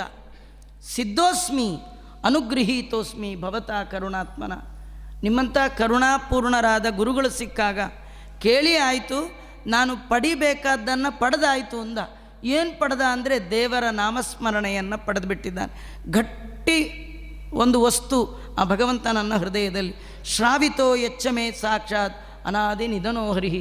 ನಿಮ್ಮ ಮುಖ ಕಮಲದಿಂದ ಆ ಭಗವಂತನ ಗುಣಗಾನವನ್ನು ಕೇಳಿದೆ, ಬಹಳ ಸಂತೋಷ ಆಯಿತು. ಇನ್ನು ಕೇಳಬೇಕಾದ್ದೇನೂ ಇಲ್ಲ ಅಂಥೇಳಿ ಅವರಿಗೆ ನಮಸ್ಕಾರ ಮಾಡಿದ್ದಾನಂತೆ. ಆಶ್ಚರ್ಯ ಅಂದರೆ ನೋಡಿ, ಅವ್ರು ಬಂದದ್ದು ಬರೀ ಹೇಳಲಿಕ್ಕೆ ಬಂದವರು, ಅವರೇನು ತೊಗೊಂಡು ಹೋಗ್ಲಿಕ್ಕೆ ಬರಲಿಲ್ಲ. ನಾವು ಬರುವಾಗ ಎಲ್ಲರೂ ಬ್ಯಾಗ್ ಹಿಡ್ಕೊಂಡ್ಬರ್ತೀವಿ, ಎಲ್ಲರೂ ಬ್ಯಾಗ್ ಹಿಡ್ಕೊಂಡು ಹೋಗ್ತೀವಿ. ಅವರು ಬರುವಾಗಲೂ ಬ್ಯಾಗ್ ತರಲಿಲ್ಲ, ಹೋಗುವಾಗೂ ಬ್ಯಾಗ್ ತರಲಿಲ್ಲ. ಅವನು ಏನೂ ಕೊಡಲೇ ಇಲ್ಲ, ಕೊಡಲಿಕ್ಕೆ ಅವನು ಕೇಳಲೇ ಇಲ್ಲ. ನೀವು ಕೇಳಿದವರು ಏನೂ ಕೊಡುವ ಹಾಗಿಲ್ಲ. ಯಾಕೆಂದರೆ ನಾವು ಹೇಳಿದ್ದಕ್ಕೆ ಈಕ್ವಲೆಂಟ್ ಕೊಡೋದು ಜಗತ್ತಲ್ಲಿ ಏನಿಲ್ಲ. ನಿಜವಾಗಿಯೂ ನೀವು ಕೇಳೋರೆಲ್ಲ ಕೊಟ್ಟುಬಿಟ್ಟಿದ್ದೀರಿ. ಯಾವುದಂದರೆ ನಿಮ್ದು 2 ಕಿವಿಗಳು ಕೊಟ್ಟಿದ್ದೀರಲ್ಲ, ಇದಕ್ಕಿಂತ ಕೊಡುವಂಥ ಐಟಮ್ ನಿಮ್ಮಲ್ಲಿಲ್ಲ ಅಂತ ಕಿವಿ ಕೊಟ್ಟು ಕೇಳಿಬಿಟ್ರೆ ಸಾಕಂತ. ಇವರು ಬಾಯಿ ಕೊಟ್ಟದ್ದು ಹೇಳಿಕ್ಕೆ, ಕಿವಿ ಕೊಟ್ಟದ್ದು ಕೇಳಲಿಕ್ಕೆ ಅದನ್ನು ಮಾಡಿದ್ದಾನೆ. ಹೀಗಾಗಿ ಅವರು ಶುಕಾಚಾರ್ಯರು ಮತ್ತೇನು ಮರು ಮಾತಾಡದೆ ಅವರು ಕೂಡ ಬಂದ ದಾರಿ ಹಿಡಿದು ಭಗವಂತನ ಧ್ಯಾನ ಮಾಡ್ತಾ ಅವರು ಹೊರಟಿದ್ದಾರೆ. ಪರೀಕ್ಷಿತ ವಿಚಾರ ಮಾಡಿದ್ದಾನೆ. ಎಷ್ಟೊತ್ತಾಯಿತು? ಸಾಯಂಕಾಲ ಆಯ್ತಲ್ಲ, ಯಾಕೋ ಇನ್ನೂ ಸರ್ಪ ಬರಲೇ ಇಲ್ಲ. ಬರಲಿ, ಅದು ಯಾವುದು ಬರುತ್ತೋ ಬರಲಿ, ಕಡಿಲಿ ನನ್ನ ಅಂತ ವಿಚಾರ ಮಾಡ್ತಾ ಇದ್ದಾನೆ. ಆ ಕಾಲಕ್ಕೆ ಸರ್ಪ ಒಂದು ಸಣ್ಣ ಹುಳದ ರೂಪದಲ್ಲಿ ಬಂತು. ಹಣ್ಣನ್ನು ಕೈಯಲ್ಲಿ ಹಿಡಿದ. ಪರೀಕ್ಷಿತ ಅಂದ, ಇದೇ ತಕ್ಷಕ ಆಗಬಾರ್ದ, ನಂದೊಂದೇ ಆಸೆ, ನನ್ನ ಊರಿನ ಒಬ್ಬ ಬ್ರಾಹ್ಮಣ ಆಡಿದ ಮಾತು ಸುಳ್ಳಾಯಿತು ಅಂತ ಆಗಬಾರ್ದು, ಸತ್ಯ ಆಗಬೇಕು, ನಂಗೆ ಸಾವು ಬರಲಿ, ವರಗುರು ಉಪದೇಶ ನೆರವಾಯಿತೆನಗೀಗ, ಇನ್ನೇನು ಅಂಥೇಳಿ ಅನೇಕ ರೀತಿಯಿಂದ ಪ್ರಾರ್ಥನೆ ಮಾಡ್ತಾ ಇದ್ದಾನೆ. ಎಲ್ಲ ದೇವತೆಗಳು ನೋಡ್ತಾ ಇರುವ ಹಾಗೆ ಆಗ ಆ ಸಣ್ಣ ಹುಳವೇ ಹಾವಾಗಿದೆ, ಅವನನ್ನು ಕಡಿತಾ ಇದೆ.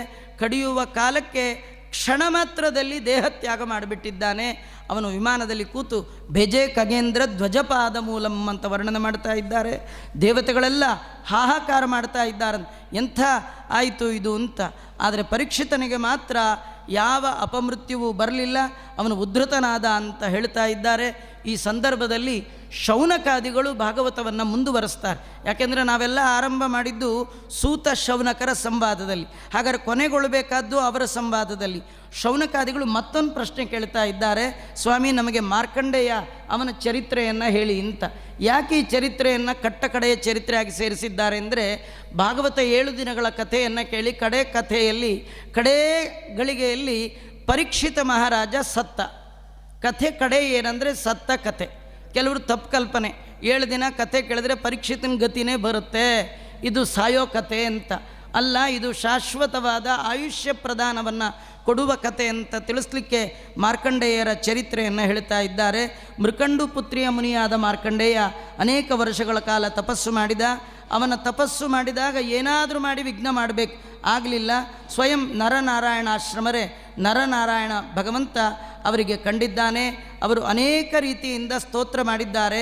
ದೇವರಂದ, ಬೋಬೋ ಬ್ರಹ್ಮರ್ಷಿ, ಹೇ ಬ್ರಹ್ಮರ್ಷಿ, ನೀನು ಮಾಡಿದ ತಪಸ್ಸಿಗೆ ಮೆಚ್ಚಿದ್ದೇನೆ, ನಿಂಗೇನು ಬೇಕು ವರ ಕೇಳು ಅಂದಾಗ ಅವರಂದರು, ನಿನ್ನ ಅಚಿಂತ್ಯದ್ಭುತ ಶಕ್ತಿಯನ್ನು ನೋಡಬೇಕು ಅಂತ. ಹಾಗೇ ಆಗಲಿ ಅಂತ ಹೇಳಿ ಭಗವಂತ ಹೇಗೆ ಬಂದ ಹಾಗೆ ಮಿಂಚಿನ ರೂಪದಲ್ಲಿ ಮಾಯ ಆಗಿದ್ದಾನೆ. ಒಮ್ಮೆ ಈ ಮಾರ್ಕಂಡೇಯರು ತಮ್ಮ ಆಶ್ರಮದ ಸಮೀಪದಲ್ಲಿ ಕೂತಿದ್ದಾರೆ. ಹಾಗೆ ಸಂಧ್ಯಾ ವಂದನೆ ಮಾಡುವ ಕಾಲಕ್ಕೆ ಜೋರಾದ ಮಳೆ ಬಂದು ಗಾಳಿ ಗೀಳಿ ಎಲ್ಲ ಬಂದು ಅವರ ಆಶ್ರಮ ಎಲ್ಲ ಕೊಚ್ಚಿ ಹೋಯಿತು. ಎಲ್ಲಿ ನೋಡಿದರೆ ಅಲ್ಲೆಲ್ಲ ನೀರು ತುಂಬಿದೆ. ಇವರು 100 ವರ್ಷ ಕೆಳಗಿಳಿದ್ರು, ಮುಳುಗಿದ್ರು, ಏನು ಮಾಡಿದ್ರೂ ಮೇಲಕ್ಕೆ ಬರೋಕ್ಕಾಗ್ತಾ ಇಲ್ಲ. ದೂರದಲ್ಲಿ ಒಂದು ಎಲೆಯನ್ನು ನೋಡಿದ್ದಾರೆ, ಆಶ್ಚರ್ಯ ಪಡ್ತಾ ಇದ್ದಾರೆ. ಅಲ್ಲಿ ಬೆಳಕಿನ ಪುಂಜದಂತೆ ವಟಪತ್ರಶಾಹಿಯಾಗಿ ಭಗವಂತ ಮಲಗಿದ್ದಾನೆ. ಇಂತಹ ಅದ್ಭುತವಾದ ಮಗುವನ್ನು ನೋಡ್ತಾ ಇದೇನಿದು ವಿಶೇಷ ಅಂತ ಹತ್ತಿರ ಹೋಗಿದ್ದಾರೆ. ಹೋಗೋ ಕಾಲಕ್ಕೆ ಮಗು ಉಸಿರನ್ನು ತೊಗೊಂಡ್ಬಿಟ್ಟಿದೆ ಅಂತೆ. ಯಾವಾಗ ಉಸಿರು ತಗೊಳ್ತೋ ಹೊಳಗೋಗ್ಬಿಟ್ರು, ಹೊಟ್ಟೆ ಒಳಗೆ ಹೋದ್ರೆ ಏನಾಗಿದೆ ಅಂದರೆ, ಮೊದಲು ಯಾವ ಮನೆ ಮುಂದೆ ಕೂತಿದ್ರು ಎಲ್ಲಿ ಸಂಧ್ಯಾ ಅಲ್ಲೇ ಕೂತಿದ್ದಾರೆ. ಅಂದರೆ ಒಳಗೇನಿದೆ ಹೊರಗಿದೆ, ಹೊರಗೇನಿದೆ ಒಳಗಿದೆ. ಅದ್ಭುತವನ್ನು ನೋಡಿದ್ದಾರೆ. ಇದು ಅಚಿಂತ್ಯದ್ಭುತವಾದ ಶಕ್ತಿ ಭಗವಂತನ ನೋಡಿದ್ದಾರೆ.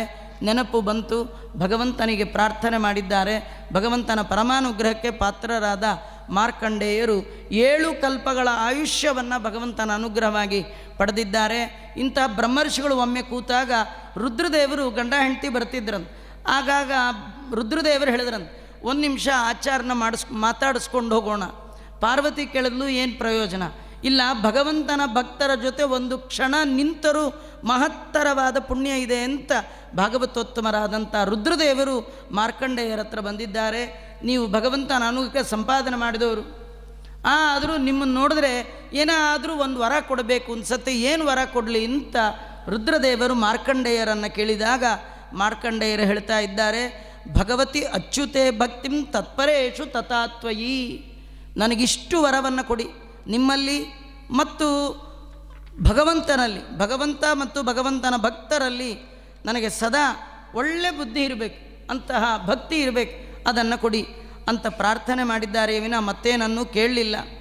ಈ 12ನೇ ಸ್ಕಂದದಲ್ಲಿ ಇಷ್ಟೆಲ್ಲ ಹೇಳಿದ ಮೇಲೆ ಸೂತರು ಶೌನಕಾದಿಗಳಿಗೆ 12 ಸ್ಕಂದಗಳ ಕಥೆಯನ್ನು ಮತ್ತೆ ಹೇಳ್ತಾರೆ. ಯಾಕೆಂದರೆ ಹಿಂದೆ ಹೇಳಿದ್ದೆಲ್ಲ ಮರ್ತೋಗಿರ್ತೀರಿ ಅಂತ 1ನೇ ಸ್ಕಂದದಿಂದ 12 ಸ್ಕಂದಗಳ ಕಥೆಯನ್ನು ಒಂದು ಅಧ್ಯಾಯದಲ್ಲಿ ಹೇಳ್ತಾರೆ. ಅವರು ಹೇಳ್ತಾ ಇದ್ದಾರೆ, ಪ್ರಥಮ ಸ್ಕಂದದಲ್ಲಿ ಭಗವಂತ ಸೃಷ್ಟಿ ಸ್ಥಿತಿ ಲಯ ಹೇಗೆ ಮಾಡ್ತಾನೆ, ನಾರದರ ಉಪಾಖ್ಯಾನ, ಇದೆಲ್ಲ 1ನೇ ಸ್ಕಂದದಲ್ಲಿ. 2ನೇ ಸ್ಕಂದದಲ್ಲಿ ದೇಹವನ್ನು ತ್ಯಾಗ ಮಾಡುವ ವಿಧಾನ, ಬ್ರಹ್ಮನಾರದ ಸಂವಾದ, ಇದೆಲ್ಲ. ತೃತೀಯ ಸ್ಕಂದದಲ್ಲಿ ವಿದುರ ಉದ್ದವರ ಸಂವಾದ, ಮೈತ್ರೇಯ ಉದ್ದವರ ಸಂವಾದ, ಸೃಷ್ಟಿ ಪ್ರಕರಣವನ್ನು ಹೇಳಿ ಹಿರಣ್ಯಾಕ್ಷನನ್ನು ವರಾಹ ರೂಪದಿಂದ ಭಗವಂತ ಸಂಹಾರ ಮಾಡಿರ್ತಕ್ಕಂಥದ್ದು 2 ವರಾಹ. ಮೊದಲ ಮನ್ವಂತರದಲ್ಲಿ ಆದ ಯಜ್ಞವರಾಹ, 7ನೇ ಮನ್ವಂತರದಲ್ಲಿ ಆದಂತಹ ಮತ್ತು ನೀಲವರಾಹದ ಕಥೆಯನ್ನು ಹೇಳಿ ಚತುರ್ಥ ಸ್ಕಂದದಲ್ಲಿ ನವಪ್ರಜೇಶ್ವರರ ವಿವಾಹ ಆಗಿರ್ತಕ್ಕಂಥದ್ದು, ದಕ್ಷ ಮಾಡಿರ್ತಕ್ಕಂಥ ಯಜ್ಞದ ಧ್ವಂಸ, ಧ್ರುವ ಮತ್ತು ಪೃಥು ಚಕ್ರವರ್ತಿ, ಪ್ರಾಚೀನ ಬರಿಹಿ ಇವರೇ ಮೊದಲಾಗಿರ್ತಕ್ಕಂಥ ಕಥೆ ಪುರಂಜನೋಪಾಖ್ಯಾನದಿಂದ ಚತುರ್ಥ ಸ್ಕಂದ ಕೊನೆಗೊಂಡರೆ, ಪಂಚಮ ಸ್ಕಂದದಲ್ಲಿ ಪ್ರಿಯವ್ರತ, ನಾಭಿರಾಜ, ಋಷಭ, ಭರತ ಇವರೇ ಮೊದಲಾದ ಎಲ್ಲ ಚಕ್ರವರ್ತಿಗಳ ಕಥೆಯನ್ನು ಹೇಳಿ, ಋಷಭ ಮಾಡಿರ್ತಕ್ಕಂಥ ಉಪನ್ಯಾಸ, ಭರತ ಕೊಟ್ಟಂಥ ಉಪದೇಶ, ರಹುಗಣ ಬ್ರಾಹ್ಮಣರಲ್ಲಿ ತೋರಿಸಿದಂಥ ಭಗವಂತನ ಭಕ್ತರಲ್ಲಿ ತೋರಿಸಿದಂತಹ ಭಕ್ತಿ, ಇಷ್ಟೆಲ್ಲ ಆದಮೇಲೆ ಎಲ್ಲ ದ್ವೀಪಗಳು, ಸಪ್ತ ದ್ವೀಪಗಳಲ್ಲಿ ಜಂಬೂದ್ವೀಪದಲ್ಲಿ ಭರತಖಂಡದ ಬಗ್ಗೆ ಹೇಳಿ, ಉಳಿದ 9 ಖಂಡಗಳು, ಉಳಿದ 6 ದ್ವೀಪಗಳು, ಅಲ್ಲಲ್ಲಿರುವಂತಹ ಪೃಥುಚಕ್ರವರ್ತಿಯ ಮಕ್ಕಳ ಕಥೆ, ಇದನ್ನೆಲ್ಲ ವರ್ಣನೆ ಮಾಡಿದಾಗ ಪಂಚಮಸ್ಕಂದದ ಕಡೆಯಲ್ಲಿ ಪರೀಕ್ಷಿತ ಕೇಳಿದ ಪ್ರಶ್ನೆ ನರಕ ಎಲ್ಲಿದೆ ಅಂತ. ಇದು ಅವನಿಗೆ ಸಂಬಂಧಪಡಲಾರದ್ದು. ಏನಾರು ಅಕಸ್ಮಾತ್ ಹೋಗೋದಿದ್ದರೆ ಅವ್ರಿಗಿರಲಿ ಅಂತ ಒಂದು ಅಡ್ರೆಸ್ ಕೇಳಲಿಕ್ಕೋಸ್ಕರ 5ನೇ ಸ್ಕಂದದಲ್ಲಿ ಅವನೇ ಪ್ರಶ್ನೆ ಮಾಡಿದ್ದಾನೆ. ಅದು ಕೇಳ್ದ, ಅವ್ರು ಹೇಳಿದ ಕೇಳಿ ಭಾರಿ ನಡಕ ಶುರುವಾಯಿತು. ಆಮೇಲೆ ಮತ್ತೆ ಕೇಳ್ದ, ಅಲ್ಲ ತಪ್ಪು ಮಾಡಿದವರೆಲ್ಲ ನರಕಕ್ಕೆ ಹೋಗಬೇಕಾ, ಅಥವಾ ನರಕಕ್ಕೆ ಹೋಗದೇ ಇರೋ ಹಾಗೆ ಏನಾರು ಒಂದು ಉಪಾಯ ಇದೆಯಾ ಅಂತ. ಆ ಉಪಾಯ ಹೇಳಿದ್ದೆ ಭಗವಂತನ ನಾಮ ಸಂಕೀರ್ತನೆಯ ಮಹಿಮೆ 6ನೇ ಸ್ಕಂದ, ಅಜಾಮಿಳೋಪಾಖ್ಯಾನ. ದಕ್ಷ ಪ್ರಜಾಪತಿಯಿಂದ ಮತ್ತು ಹರಿಯಶ್ವ, ಶಬಲಾಶ್ವ 11,000 ಮಕ್ಕಳ ಕತೆ. ನಾರದರು ಕೇಳುವ ಒಂದು ಪ್ರಶ್ನೆ, ಅವರು ಕೇಳುವ ಪ್ರಶ್ನೆಗಳು, ಅದಕ್ಕೆ ಉತ್ತರ, ಇದೆಲ್ಲ ಒಗಟು, ಅದೆಲ್ಲ ನಡೆದಿರ್ತಕ್ಕಂಥದ್ದು. ಆಮೇಲೆ ದೇವಾಸುರಗಳ ಉತ್ಪತ್ತಿ, ವೃತ್ರಾಸುರ ಅವನ ಜೊತೆ ಯುದ್ಧ, ಆ ಸಂದರ್ಭದಲ್ಲಿ ಬಂದ ನಾರಾಯಣ ವರ್ಮದ ಬಹಳ ಮುಖ್ಯವಾದ ಕತೆ ಷಷ್ಠಸ್ಕಂದ. ಸಪ್ತಮ ಸ್ಕಂದದಲ್ಲಿ 4 ಜನರ ಕತೆ, ಹಿರಣ್ಯಾಕ್ಷ, ಹಿರಣ್ಯಕಶಿಪು, ಪ್ರಹ್ಲಾದ, ನರಸಿಂಹ. ಹಿರಣ್ಯಾಕ್ಷ ಅಂದರು ನಾವೇ, ಹಿರಣ್ಯಕಶಿಪು ಅಂದರು ನಾವೇ, ಪ್ರಹ್ಲಾದ ಅಂದರು ನಾವೇ, ನರಸಿಂಹ ಅಂದರು ನಮ್ಮೊಳಗೆ. ಹಿರಣ್ಯ ಅಂದರೆ ದುಡ್ಡು, ಅಕ್ಷ ಅಂದರೆ ಕಣ್ಣು. ಯಾವಾಗಲೂ ದುಡ್ಡಿನ ಮೇಲೆ ಕಣ್ಣಿದ್ರೆ ಹಿರಣ್ಯಾಕ್ಷ, ಬಂಗಾರದ ಮೇಲೆ ದುಡ್ಡಿನ ಮೇಲೆ ಅದು ಮುಚ್ಚಿಡೋದು, ಇದೆಲ್ಲ ದುರ್ಬುದ್ಧಿ ಎಲ್ಲರಲ್ಲೂ ಇರೋದು. ದುರ್ಬುದ್ಧಿ ಇರುವವರಲ್ಲೇ ಸ್ವಾಭಾವಿಕವಾಗಿ ಒಂದಾದ ಒಂದು ಕಾಲಕ್ಕಾದರೂ ಭಗವಂತನಲ್ಲಿ ಭಕ್ತಿ ಬಂದರೆ ಅದೇ ಪ್ರಹ್ಲಾದ ದೇವರನ್ನು ಕೂಗಿದಾಗ ದೇವರು ಬಂದದ್ದು ಕಂಬದಿಂದ, ನೀವು ಅಷ್ಟೇ ಭಕ್ತಿಯಿಂದ ಕೂಗಿದರಲ್ಲಿ ಕಂಬದಿಂದ ಬಂದ, ಇಲ್ಲಿ ಡಿಂಬದಿಂದ ಬಿಂಬರೂಪಿಯಾಗಿ ಭಗವಂತ ಕಾಣಿಸ್ಕೊಳ್ತಾನೆ. ಸಪ್ತಮ ಸ್ಕಂದ. 8 ಸ್ಕಂದದಲ್ಲಿ 3 ಕತೆ, ಮನ್ವಂತರಗಳ ವಿವರ. ಮೊದಲು ಗಜೇಂದ್ರನ ಮೋಕ್ಷ, ಆಮೇಲೆ ಸಮುದ್ರ ಪ್ರಳಯ, ಪುಟ್ಟ ವಾಮನ ದಿಟ್ಟನಾಗಿ 3 ಹೆಜ್ಜೆ ಭೂಮಿ ಕೆಳೆದು, ನಮ್ಮ ಹತ್ರನೂ 3 ಕೇಳಿದ್ದು, ಕಾಯ, ವಾಚ, ಮನಸ. ನೀವೆಲ್ಲ ಕಾಯ ಕೊಟ್ಟಿದ್ದೀರಿ, ವಾಚ ನಾ ಹೇಳೋದನ್ನು ಕೇಳ್ತಾ ಇದ್ದೀರಿ, ಮನಸ್ಸಿಟ್ಟು 11 ಅಲ್ಲ ಎಷ್ಟೊತ್ತರ ಅದೇನೇನು ಹೇಳ್ತೀರೋ ಕೇಳಬಿಡಿ, ನಾಳೆ ಇನ್ನೊಂದು ಸತಿ ಬರಬೇಕು ಅಂತ ಕೂತಿದ್ದೀರಲ್ಲ. ಮನಸ್ಸ, ಕಾಯ, ವಾಚ, ಮನಸ್ಸ. ಅವನು ಕೇಳಿದ್ದು ಈ 3, ಅದನ್ನು ಅವನು ಕೊಡಲಿಕ್ಕೆ ಆಗಲಿಲ್ಲ, ಆದರೂ ಅವನ ಕೈಲಿ ಇಸ್ಕೊಂಡ. ಹಾಗಾಗಿ 3 ಕೇಳಿ ಅವನನ್ನು 3 ಲೋಕದ ಮೇಲಿಟ್ಟು ಉದ್ಧಾರ ಮಾಡಿದಂತಹ ಅವನ ಮನೆ ಬಾಗಿಲು ಕಾದಂತೆ. ಮನೆ ಬಾಗಿಲಲ್ಲ, ಮನದ ಬಾಗಿಲು. ದೇವರು ನಮ್ಮ ಮನದ ಬಾಗಿಲು ಯಾಕೆ ಕಾಯಬೇಕಂದ್ರೆ, ಈ ಮನದ ಒಳಗೆ ಮರಳಿ ಕಲಿ ಬರಬಾರ್ದು. ಕಥೆ ಕೇಳಿ ಮನೆಗೆ ಹೋಗೋಷ್ಟರಲ್ಲಿ ಕಲಿ ಬೇರೆ ಬಾಗಿಲಿಂದ ಬಂದುಬಿಡ್ತಾನೆ. ನಮ್ಮಲ್ಲಿ ಗಣಪತಿದೊಂದು ಕಥೆ ಇದೆ, ಚಿಕ್ಕ ಕೆರೆಯಲ್ಲಿ ಬಿದ್ದ ದೊಡ್ಡ ಕೆರೆಯಲ್ಲಿ ಎದ್ದ ಅಂತ. ಇಲ್ಲಿ ದೊಡ್ಡ ಕೆರೆಯಲ್ಲಿ ಬಿದ್ದ, ಮನೆದು ಹೋದರೆ ಚಿಕ್ಕ ಕೆರೆ, ಅಲ್ಲಿ ಎದ್ದು ಬಿಡ್ತಾನೆ. ಅದು ಹೇಳಬಾರ್ದು ಅಂದರೆ ಈ ಮನೆಯ ಬಾಗಿಲನ್ನು ಗದೆ ಹಿಡಿದು ವಾಮನ ಕಾಯ್ಬೇಕು. ವಾಮನ ಕಾಯ್ಬೇಕಾದ್ರೆ 3 ಕೊಡಬೇಕು, ಕಾಯ, ವಾಚ, ಮನಸ. ಅದನ್ನು ಕೊಟ್ಟ ಕತೆ ಅಷ್ಟಮ ಸ್ಕಂದ. ನವಮ ಸ್ಕಂದದಲ್ಲಿ ಅನೇಕ ರಾಜರ ಕತೆ, 2 ವಂಶ, ಸೂರ್ಯವಂಶ, ಚಂದ್ರವಂಶ. ಸೂರ್ಯವಂಶದಲ್ಲಿ ಬಂದದ್ದು ರಾಮ, ಇಡೀ ವಂಶವನ್ನೇ ಕೀರ್ತಿ ಮಾಡಲಿಕ್ಕೆ, ಫೇಮಸ್ ಮಾಡಲಿಕ್ಕೆ ರಾಮ ಆ ವಂಶದಲ್ಲಿ ಬಂದ. ಚಂದ್ರವಂಶದಲ್ಲಿ ಕೃಷ್ಣನ ಕತೆ. ಈ 2 ವಂಶದ ನಡುವಿನ ವಂಶ ಯದುವಂಶ. ಯದುವಂಶದಲ್ಲಿ ಭಗವಂತನ ಅವತಾರದ ಕಥೆಯನ್ನು 103 ಅಧ್ಯಾಯಗಳಲ್ಲಿ ವರ್ಣನೆ ಮಾಡಿರ್ತಕ್ಕಂಥದ್ದೇ 10ನೇ ಸ್ಕಂದ. 11ನೇ ಸ್ಕಂದದಲ್ಲಿ ಭಗವಂತ ಮಾಡಿದ ಅದ್ಭುತವಾದ ಉಪದೇಶ. 11 ಇಂದ್ರಿಯಗಳಿಂದ ಮಾಡಿದ ಪಾಪವನ್ನು ಪರಿಹಾರ ಮಾಡಿಕೊಳ್ಳೋ ಆಸೆ ಇದ್ದವರು ಏಕಾದಶ ಸ್ಕಂದ ಚಂದ ಕೇಳಬೇಕು. 11 ಇಂದ್ರಿಯಗಳಿಂದ ಮಾಡಿದ ಪಾಪವನ್ನು ಕಳೆದು ಲಿಂಗದೇಹ ಭಂಗ ಮಾಡಿ ಮೋಕ್ಷವನ್ನೇ ಕೊಡಿಸುವ ತತ್ವೋಪದೇಶವನ್ನು ಉದ್ದವನ ನೆಪ ಮಾಡಿಕೊಂಡು ಭಗವಂತ ಹೇಳಿದ್ದೇ ಗೀತೆ ಗಾಯನ, ಉದ್ದವ ಗೀತೆ. ಅದರಲ್ಲಿ ಬಂದದ್ದೇ ಅವಧೂತ ಗೀತೆ, ಅದರಲ್ಲಿ ಬಂದದ್ದೇ ಇಕ್ಷುಗೀತೆ, ಭಿಕ್ಷುಗೀತೆ, ಇದೇ ಮೊದಲಾದ ಅನೇಕ ಗೀತೆಗಳು. ಮಹಾಭಾರತದಲ್ಲಿ ಒಂದೇ ಗೀತೆ, ಭಾಗವತದಲ್ಲಿ 108 ಗೀತೆ. ಅಂಥ ಗೀತೆಗಳ ಗಾಯನವನ್ನು ಕೃಷ್ಣ ಮಾಡಿದ್ದು 11ನೇ ಸ್ಕಂದ. 12ನೇ ಸ್ಕಂದದಲ್ಲಿ 4 ವಿಧದ ಲಯ, ನಿತ್ಯ, ನೈಮಿತ್ತಿಕ, ಪ್ರಾಕೃತಿಕ, ಹೀಗೆ ದೈನಂದಿನ ಅಂತ 4 ಪ್ರಳಯವನ್ನು ವರ್ಣನೆ ಮಾಡಿ, ಅದರಲ್ಲಿ ಭಗವಂತ ಅಚಿಂತ್ಯದ್ಭುತವಾದ ಶಕ್ತಿಯನ್ನು, ಪ್ರಳಯವನ್ನು ಮಾರ್ಕಂಡೇಯರು ಕಂಡಿದ್ದು. ಪರೀಕ್ಷಿತ ಮಹಾರಾಜ ಅದ್ಭುತ ರೀತಿಯಲ್ಲಿ ಅವರು ಹೇಳಿದ ಕ್ರಮದಲ್ಲಿ ದೇಹತ್ಯಾಗ ಮಾಡಿರ್ತಕ್ಕಂಥದ್ದು. ಕತೆ ಕೇಳಿದವ್ರಿಗೆ ಏನು ಸಿಗುತ್ತೆ ಅನ್ನಕ್ಕೆ ನಾನೇ ಸಾಕ್ಷಿ, ಬೇಜೆ ಖಗೇಂದ್ರ ಧ್ವಜಪಾದ ಮೂಲಂ ಅಂತ ಈ ಎಲ್ಲ ಕಥೆಯನ್ನು ಹೇಳ್ತಾ, ತದೇವ ಪುಣ್ಯಂ ರುಚಿರಂ ನವಂ ನವಂ. ಈ ಭಗವಂತನ ಕಥೆಯನ್ನು ಮತ್ತೆ ಮತ್ತೆ ಮತ್ತೆ ಕೇಳೋದಿದೆಯಲ್ಲ, ಇದೇ ಭಾಗವತ ಜೀವನದ ಸಾರ ಅಂತ ಎಲ್ಲ ಹೇಳ್ತಾ, ಏತದ್ವ ಕಥಿತಂ ವಿಪ್ರಾಹ ಕಥನೀಯೋರು ಕರ್ಮಣ.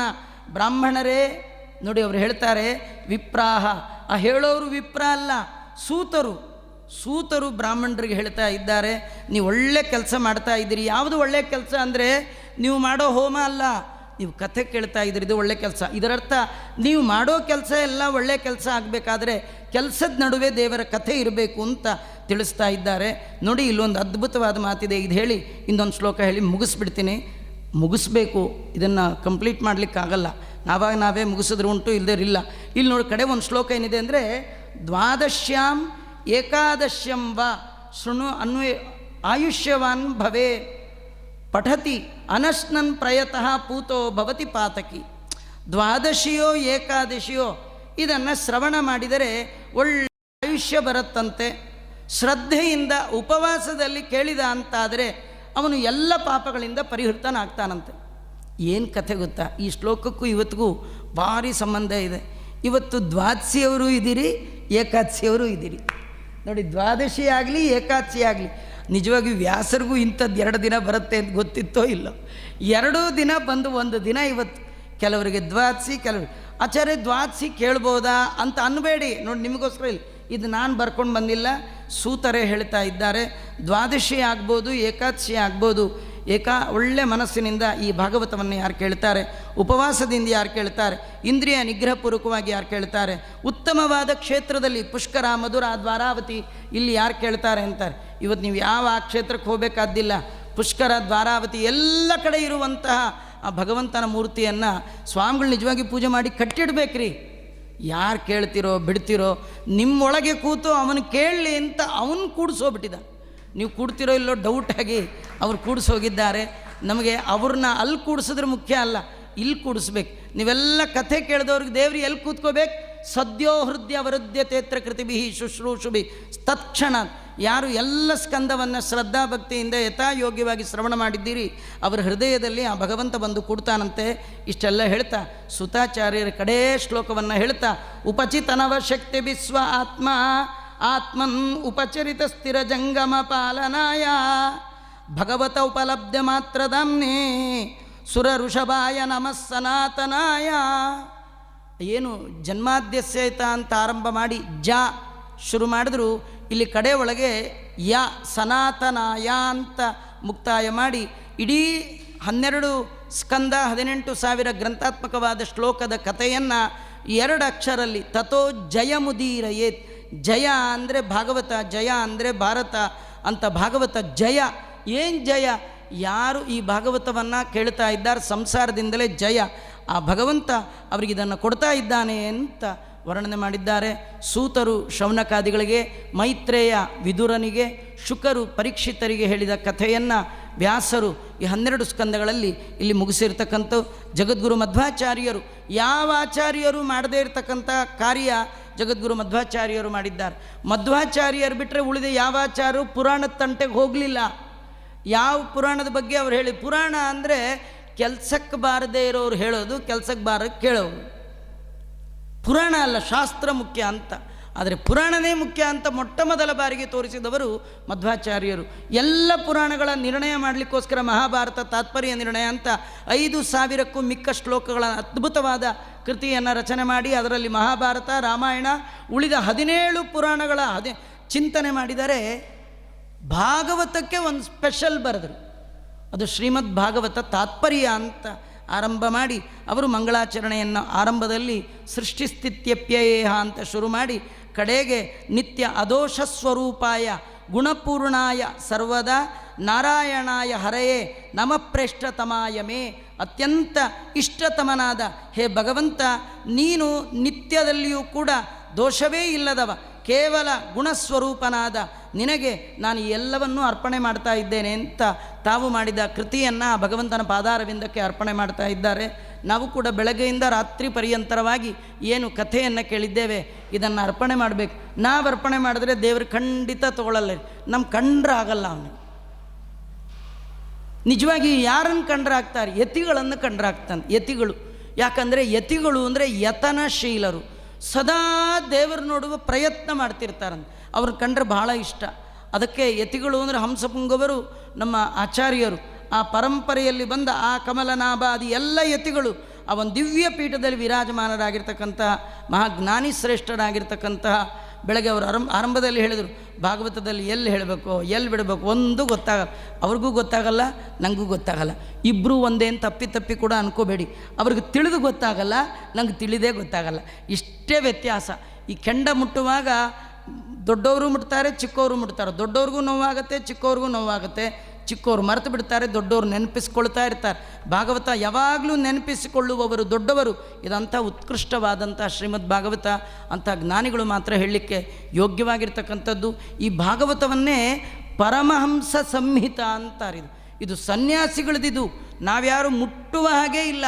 ಅಂತಹ ಸರ್ವೋತ್ಕೃಷ್ಟರಾಗಿರ್ತಕ್ಕಂಥ ಪೂಜ್ಯ ಶ್ರೀಪಾದಂಗಳವರ ಕೈಯಲ್ಲಿ ನಾವು ನೀವು ಹೇಳಿದ ಕೇಳಿದ ಎಲ್ಲವನ್ನೂ ಅವ್ರಿಗೆ ಕೊಟ್ಟರೆ ಅವರೇನು ಸ್ವಾರ್ಥಕ್ಕೆ ಇಟ್ಕೊಳ್ಳಲ್ಲ, ಅದನ್ನು ತುಳಸಿ ರೂಪದಲ್ಲಿ ಹಿಡ್ಕೊಂಡು ಕೃಷ್ಣನ ಪಾದಕಮಲಕ್ಕೆ ಅರ್ಪಣೆ ಮಾಡ್ತಾರೆ ಅಂತ ಹೇಳ್ತಾ ನಾವು ಎಲ್ಲ ಹಾಗೆ ಮಾಡೋಣ ಅಂತ ಹೇಳ್ತಾ ಸ್ಮೃತ್ಯ ಚನಾಮುಕ್ತ್ಯ ತಪೋ ಯಜ್ಞಕ್ರಿಯಾದಿಷು ನ್ಯೂನಂ ಸಂಪೂರ್ಣತಾಂ ಯಾತು ಸದ್ಯೋ ವಂದೇ ತಮಚ್ಯತಂ ಮಂತ್ರಹೀನಂ ಕ್ರಿಯಾಹೀನಂ ಭಕ್ತಿಹೀನಂ ರಮಾಪತೆ ಯತ್ಕೃತಂತು ಮಯಾ ದೇವ ಪರಿಪೂರ್ಣಂ ತದಸ್ತು ಮೇ. ಅನೇನ ಮಯ ಅಂಥೇಳಿ ಆಚರಿತ ಭಾಗವತ ಶ್ರವಣೇನ ಭಾರತೀರಮಣ ಪದ್ಮನಾಭ ತೀರ್ಥಾದಿ ಸಮಸ್ತ ಗುರುವಂತರ್ಗತ ಭಾರತೀರಮಣ ಮುಖ್ಯ ಪ್ರಾಣಾಂತರ್ಗತ ಸಕಲ ವೇದ ಪ್ರತಿಪಾದ್ಯ ಸಕಲ ಸೂತ್ರ ಪ್ರತಿಪಾದ್ಯ ಸಕಲ ಸಚ್ಚಾಸ್ತ್ರ ಪ್ರತಿಪಾದ್ಯ ಅಖಿಲ ಭಾಗವತ ಪ್ರತಿಪಾದ್ಯ ರುಕ್ಮಿಣಿ ಸತ್ಯಭಾಮ ಸಮೇತ ಶ್ರೀ ಗೋಪಾಲಕೃಷ್ಣ ಪ್ರಿಯತಾಂ ಸುಪ್ರೀತೋ ಭವತು. ಕೃಷ್ಣಾರ್ಪಣಮಸ್ತು. ಮಧ್ಯ ಮಧ್ಯೆ ಮಂತ್ರತಂತ್ರ ಸ್ವರವರ್ಣ ನ್ಯೂನಾತಿರಿಕ್ತ ಲೋಪದೋಷ ಪ್ರಾಯಶ್ಚಿತ್ತಾರ್ಥಂ ನಾಮತ್ರಯ ಜಪಂ ಕರಿಷ್ಯೆ. ಅಚ್ಯುತಾಯ ನಮಃ ಹೇಳ್ರಿ ಎಲ್ಲ. ಅಚ್ಯುತಾಯ ನಮಃ, ಅನಂತಾಯ ನಮಃ, ಗೋವಿಂದಾಯ ನಮಃ. ಅಚ್ಯುತಾಯ ನಮಃ, ಅನಂತಾಯ ನಮಃ, ಗೋವಿಂದಾಯ ನಮಃ. ಅಚ್ಯುತಾಯ ನಮಃ, ಅನಂತಾಯ ನಮಃ, ಗೋವಿಂದಾಯ ನಮಃ. ಅಚ್ಯುತಾನಂತ ಗೋವಿಂದೇಭ್ಯೋ ನಮಃ. ಕಾಯೇನ ವಾಚ ಮನಸೇಂದ್ರಿಯೈರ್ವ ಬುದ್ಧ್ಯಾತ್ಮನಾವ ಅನುಸೃತ ಸ್ವಭಾವಂ ಕರೋಮಿ ಯದ್ಯತ್ ಸಕಲಂ ಪರಸ್ಮೈ ನಾರಾಯಣಾಯೇತಿ ಸಮರ್ಪಯೇತ್ತತ್. ಕೃಷ್ಣಾರ್ಪಣಮಸ್ತು ಮಧ್ವೇಶಾರ್ಪಣಮಸ್ತು. ಅಕ್ಷಯಂ ಕರ್ಮ ಯಸ್ಮಿನ್ ಪರೇಸ್ವರ್ಪಿತಂ ಪ್ರಕ್ಷಯಂ ಯಾಂತಿ ದುಃಖಾನಿ ಯನ್ನಾಮತಃ. ಅಕ್ಷರೋ ಯೋಜರಃ ಸರ್ವದೇವಾಮೃತಃ ಕುಕ್ಷಿಗಂ ಯಸ್ಯ ವಿಶ್ವಂ ಸದಾ ಜಾದಿಕಂ ಪ್ರಣಯಾಮೋ ವಾಸುದೇವಂ ದೇವತಾಮಂಡಲ ಖಂಡಮಂಡಲಂ. ಇದಕ್ಕಿಂತೂ ಕಡಿಮೆ ಹೊತ್ತಲ್ಲಿ ಹೇಳಲಿಕ್ಕೆ ನಂಗೆ ಬರಲ್ಲ ಅಂತ ಹೇಳ್ತಾ ಶ್ರೀಕೃಷ್ಣಾರ್ಪಣಮಸ್ತು. ಸರ್ವೇಂದ್ರಿಯ ಪ್ರೇರಕೇಣ ಶ್ರೀಪ್ರಾಣಪತಿನೇರಿತ ಯದವೋಚ ಮಹಂತೇನ ಪ್ರಿಯತಾಂ ಕಮಲಾಲಯ. ಮಧ್ವೇಶಾರ್ಪಣಮಸ್ತು. ಕೃಷ್ಣಾರ್ಪಣಮಸ್ತು.